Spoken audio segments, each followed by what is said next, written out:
안녕하십니까. 요즘에 세상이 바로 가는 건지, 거꾸로 돌아가는 건지, 내가 제정신이 아닌지, 영 가늠조차 할 수 없다는 생각이 들 때가 있습니다. 며칠 전에는 50살 간 넘은 변호사라는 사람이 100살이 넘으신, 그리고 사람들의 존경을 받고 있는 노 교수님을 향해 이래서 오래 사는 것이 위험하다는 옛말이 생겼다고 모욕적인 말을 퍼붓습니다. 박원순 전 서울시장 사건의 변호를 맡고 있다는 정철성 변호사가 할아버지 뻘이나 되시는 김형석 교수에게 무자비하게 난도질하듯 인신공격을 한 사람을 비난하고 있는 분위기가 아직도 사그라들지 않고 있습니다. 일본 상케이 신문과 인터뷰할 때 김형석 교수가 문재인 정부의 언론 압박을 비판하면서 공산주의 체제인 북한과 중국처럼 가족들 사이에서도 진실을 말할 수 없게 된다면 진실과 정의, 인간애가 사라지게 된다는 등 문재인 정부를 비판했기 때문이랍니다. 정 변호사는 이제는 저 어르신 좀 누가 말려야 하지 않을까? 자녀들이나 손자들이 신경 좀 쓰셔야 되겠어요. 했답니다. 또 국회에서는 한 국회의원이 여당 뜻대로 안 했다고 해서 국회의장을 GSGG, 개새끼라고 표현해 말썽이 되기도 했습니다. 김승원 더불어민주당 의원은 언론중재법을 국회 본회의에 상정 처리하려 했을 때 박병석 국회의장이 민주당 편에 적극적으로 가담하지 않고 일단 무산시킨 데 대해서 GSGG라고 표현해서 욕설 논란을 빚었습니다. GSGG란 청소년들이 인터넷에서 개새끼라고 쓸 때 영문자로 흔히 쓰는 욕이라고 합니다. 선거 분위기가 차차 일기 시작하자 민주당 측 대선 예비 후보인 이재명 경기지사의 막말과 욕설, 그리고 우리의 안보, 외교, 국방, 경제정책과 관련해 그가 최근까지 쏟아낸 문제의 발언들이 여기저기서 되살아나고 있어서 마음이 심란해지고 불쾌하다고 호소하는 사람들이 있습니다. 입으로 옮기기도 민망한 형수와의 통화는 어이없기 짝이 없습니다. 형님에 대한 문제, 선거 때마다 말썽이 되는 여자 탤런트 문제 등은 인성과 인격이 그래가지고 어떻게 대통령을 하겠다고 나설 수 있을까 하는 회의를 갖게 합니다. 아무리 화가 난다 하더라도 입을 찢어버리겠다는 말은 들었어도 형수에게 그게 뭡니까? 찢긴 어딜 찢어요? 마약 먹은 성도착증 환자, 세디스트 같다는 의구심을 갖게 만듭니다. 이런 사람의 정신심리 상태를 정밀 검증도 않고 대통령을 만들어도 되는 건지 의심스럽습니다. 무엇보다 중요한 것은 대통령 후보자의 안보, 국방과 국가의식에 관한 것입니다. 요즘 나돌고 있는 비디오를 보고 등골이 오싹했습니다.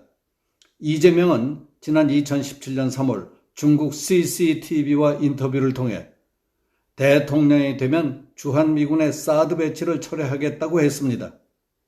우리 안보를 중국의 요구대로 하겠다고 이미 4년 전부터 중국 관영 매체를 통해 다짐했다고 볼 수 있습니다. 문재인 대통령은 2018년 9월 평양에서 9.19 남북군사부문 합의를 했습니다. 그래서 휴전선 일대 지피와 지뢰 철거, 군 훈련 금지, 비행 금지, 대북 방송 금지, 서울로 들어오는 북한의 탱크 저지선 철거, 군단과 사단, 병력 수를 감축시키고 있는 겁니다. 서해안 수도권 지역 일대 공기 부양정 침투 방지 시설과 철책선 철거, 인천에서 행주대교, 잠수교, 서울에 이르는 강바닥 지도까지 북측에 넘겨준 것으로 알려져 있습니다. 우리는 안보적으로 벗을 거 다 벗은 알몸이 되다시피 했습니다. 그 후에도 북한의 대남 욕설, 막말, 공갈과 노골적인 도발 등은 끊이지 않아 왔습니다. 대통령을 향해 제가 할 일은 안 하고 오지랖 넓게 끼어든다느니, 산문 소대가리가 앙천대소를 하겠다느니, 모저리 중에 특등 모저리니 하고 모욕을 하고 있습니다. 그러더니 작년 6월에는 우리 측이 수백억 원을 들여 건설해 놓은 판문점 남북한 연락사무소 건물을 김여정의 지시로 폭파시켜버리는 만행과 도발을 저지르는 것을 우리는 먼 발치에서 남의 일 보듯 구경만 했지 말 한마디 못했습니다. 더 분통이 터지는 것은 김정은의 여동생인 김여정이 신경질적으로 대북 풍선을 날리지 못하게 법이라도 만들어야 할 것 아니냐 하고 한마디 하자 여당인 더불어민주당은 서둘러서 대북 풍선 금지법을 만들어 지난 12월 국회에서 통과시켰습니다. 작년 9월에는 서해 북방 한계선 넘어 북한 쪽에서 표류 중이던 우리 공무원인 어업지도원 A씨를 총살한 뒤 시신을 불태워버리는 북한의 살인 방화 현장을 지켜보면서도 오물오물 지나치고 말았습니다. 그럼에도 불구하고 문재인 정부는 갖가지로 북한에 퍼다 줄 생각만 몰두하고 있습니다. 여기서 우리는 더불어민주당의 차기 대선 주자인 이재명 경기도지사를 주목해 볼 필요가 있습니다. 엊그제 첫 순회 경선지인 충청권에서 과반 이상의 승리를 거둔 이 지사 측은 곧바로 이어지는 대구, 경북, 강원 지역 경선에서 조기에 승부를 짓겠다고 할 정도의 자신감을 보이고 있습니다. 기세가 등등합니다.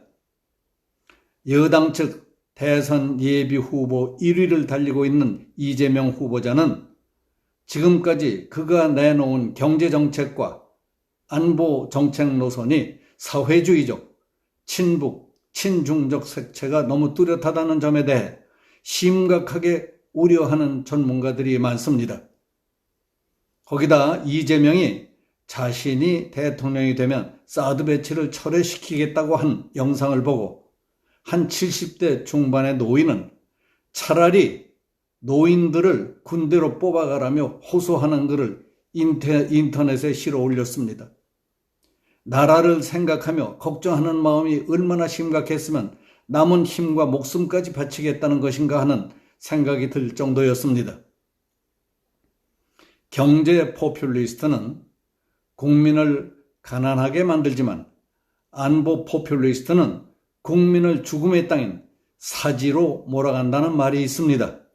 지금 우리 정치판, 특히 여당인 더불어민주당에는 자기 자신이 대통령이 되는데 표만 된다면 나중에야 나라가 빚더미에 올라앉든 말든 빚을 내서라도 공짜 돈을 뿌리겠다는 자들이 있습니다. 더 나아가 나라가 망하든 말든 공산화가 되든 말든 국민이야 밥을 굶으며 노예 생활을 하게 되든 말든 그건 내가 알 바가 아니다. 대통령만 될 수 있다면 사드도 없애고 미군도 다 내보내겠다. 반미, 친중, 친북이라도 하겠다. 그들의 부활에도 하겠다 하는 부류들이 하루가 다르게 세력을 확장해가고 있다는 느낌이 들지 않으십니까? 불안하시지 않습니까? 지금 당장 돈 몇 푼 받는 것, 당장 그럴듯하게 꾀이는 거짓 평화에 솔깃해서 넘어가면 큰일 납니다. 모든 것을 잃게 된다는 것을 알고 정신 차려야 합니다. 남의 일처럼 팔짱 끼고 구경만 하고 있을 때가 아니라고 생각합니다. 여기서 마치겠습니다. 감사합니다.